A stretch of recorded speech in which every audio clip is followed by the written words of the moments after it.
So good morning, everyone. The sun is just about to pop up over the hill, so it's going to get warm here quick. I'm just out in the garden this morning. These are some of the black cream tomatoes.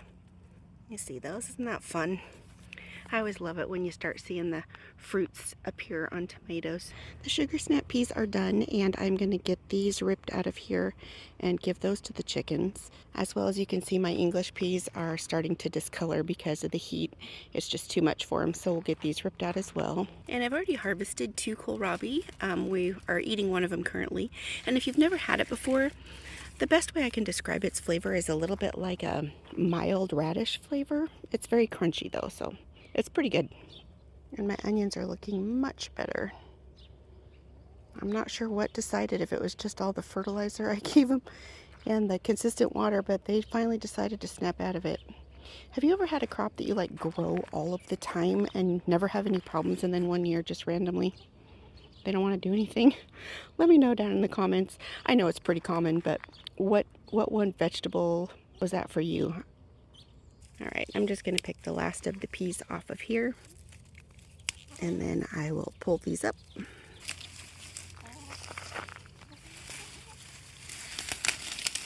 I just pulled this one section out right now, and I gave it to the chickens, and they love it first thing in the morning because it's still nice and crunchy because the sun hasn't dehydrated the moisture from overnight. So what I'm going to do is I'm just going to get the rest of the peas that are ready off of this, and then tomorrow I'll probably pull these ones out. And then I have 2 more rows over there that I will just, each day, I'll just pull the rest out. And see how this batch right here still looks pretty good because they're nice and healthy and green, but there's no new blooms coming on it. And we're really going to be in the 80s and 90s coming up. So that's why I'm ripping them out, because peas don't like the heat.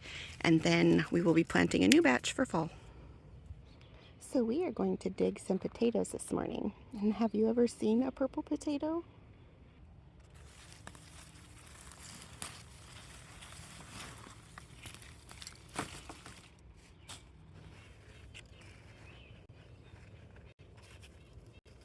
There is a purple potato.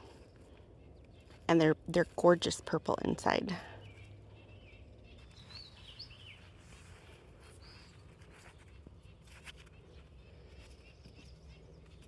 So I forgot my tripod, but I just wanted to show you some of the plants that had already died back. I dug them up.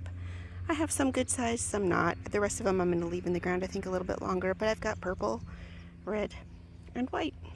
Okay, this is how I'm going to store my potatoes. Now this is a bread rack.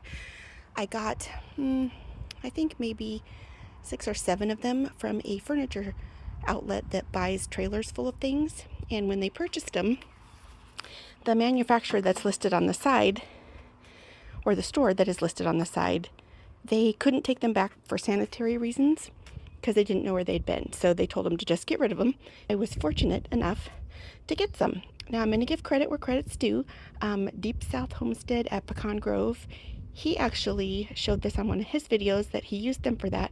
And I thought, oh my word, I've used these for everything else but for potato drying, because you can stack them on top of each other and it allows for airspace. Now this is what I've always stored them in the past, but the problem is that they would be kind of deep in here because I had so many, because this is not as big obviously, and it was harder to sort through them and see which ones were good, which ones were bad. And so using the bread tray is going to be great. Now this is my garlic that I have in here. It is ready. It's cured for about 3 weeks. And in the next video, I'm going to be showing you how I braid some of it and how I store it. Now potatoes, you never want to wash them if you're wanting to store them. You just leave the dirt on them and let them cure. Now I'm going to show you this purple potato.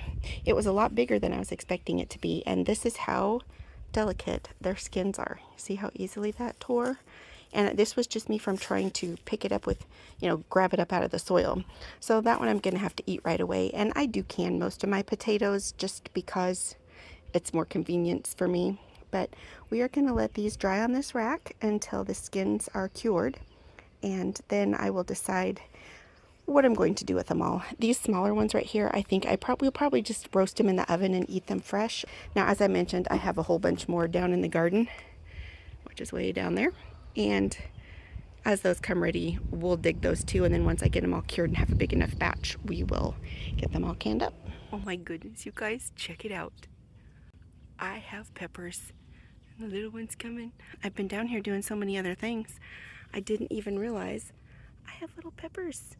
That is so exciting. Okay, so I just had to bring you up closer to the snapdragons to show you how much they have just blown open, which is really sad because I was hoping more of them would wait for my bouquets, but I'm gonna have to come through here unfortunately and clip a bunch back because once they get like this, most of the blooms are gone anyway, and once the bees get in there and pollinate them, it sends the whole thing into producing seed mode, and we always try to get them when they're like that before the bees have had a chance to get in there.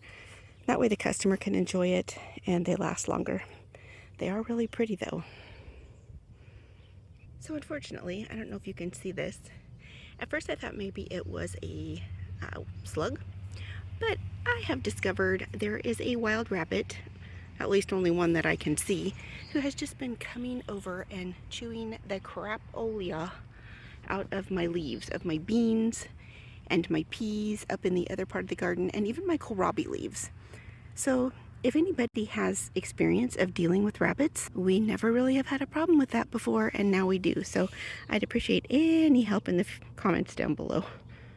Look at my watermelon plants.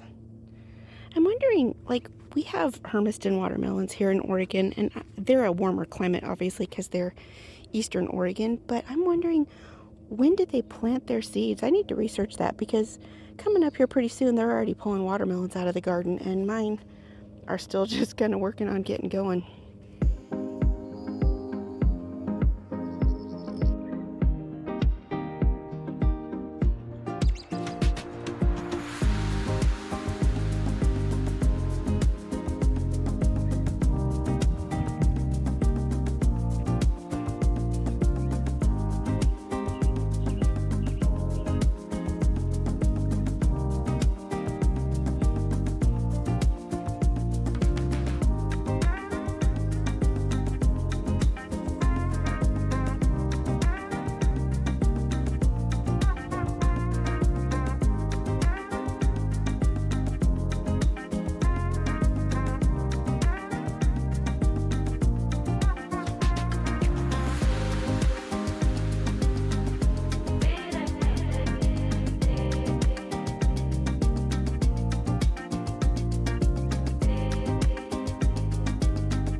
We are now also at that time of year where the beans are coming on, and I like them like the tender young green beans.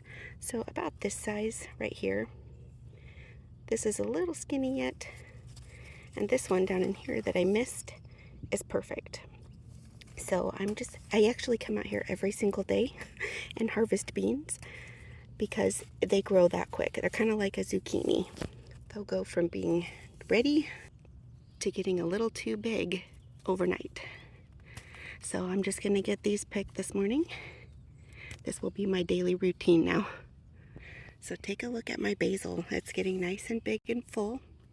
And if you are interested on how to harvest basil and make it into pesto, I have a video on that and I will link it below. But we're gonna get these chopped up and put into bundles, and I will show you how I condition it, if I'm going to sell it or if I just want to save it for use later in the day. Now basil will wilt pretty quickly, so I try to get it up to the house and get it prepared as quick as possible. And if I'm going to sell these in bundles, I will pull these lower stems off so that I have a long enough stem, because you don't want your leaves sitting in the water. It will cause them to go soft and mucky and start to mold. So I'm going to bundle up a bunch of these like this. I'm just going to take and strip the bottom leaves off. And then be sure you stay tuned, because I'm going to show you a little trick to condition your basil if it starts to get a little wimpy. And as you're watching me kind of rip and grip and tear off these lower leaves, you're probably thinking, oh my gosh, that's a lot of good basil. Is it going to go to waste? The answer is no, and I will also show you coming up what I do with that. Okay, I now have a nice big beautiful bundle of basil, and I'm going to take a container that has a fairly narrow opening. You don't want something so wide that they flop all over the place, because they have a tendency, because they are top heavy, they will flip up and out, and then the stems won't be in the water. So we're going to get these tucked down into the water. Just give them a firm little push down. And as you can see, the stems are all down inside the water. Now I will show you the trick for keeping them hydrated after bringing them in out of the field. So grab yourself some paper towels. Get them nice and wet, and then rinse it out. You don't want to wring it completely dry, but just enough so it's not dripping. Then you're going to take that paper towel, you're going to open it back up, and then you're going to drape it over the top of your basil. And there, one's starting to flower. We're going to pinch that off. So you will drape it over the top, and I'm going to get one more and drape it over here. We'll get this last side covered, and then I'll just let them sit here and rest. The house is fairly cool right now. It is still the morning, so if you happen to pick your basil when it's starting to get a little bit warm outside, I would never recommend doing it when it is warm. Just put some cool paper towels over it and watch throughout the day to make sure that they are rehydrating the leaves better. If not, continue to dampen the paper towel and reapply it over the basil, and you should have great success. And would you look at this? I have my very first zucchini to pick, and I know it seems funny to a lot of people, because the joke about zucchini is don't leave your car windows down or you'll wake up the next morning to zucchini in your car. But believe it or not, there are a lot of people who struggle with growing zucchini or not getting their zucchinis to grow. And I did a very quick video, and I mean quick, like 1 minute and 40 seconds, on zucchini and how to tell the flowers and how to make sure that they're pollinated. So if you would like to take a look at that, I will link it down below for you. So one of my other projects that I'm going to be doing this week is harvesting flowers for drying. These are perennial. This is yarrow, and I'm going to be doing a bulk chop. And if you don't know what that means, is I just chop a whole bunch of these. Any that are past their prime are going to go into this pile, and then they are either going to go into the compost pile or the burn pile. And then the ones that are good, I am just throwing in the back of the side-by-side, and then I will take them up into the shade and get all of this stripped off. And if you are interested in flowers for drying, I am working on a video all about drying flowers, different varieties, how to prepare them, and how to air dry them. So if you are interested in that, be sure you're subscribed and watch for the future video. So all of the pieces that I pulled off of the side stems, or all these side stems that I pulled off of the main branches of basil, I'm just going to go through them, and you can see some bugs have chewed on.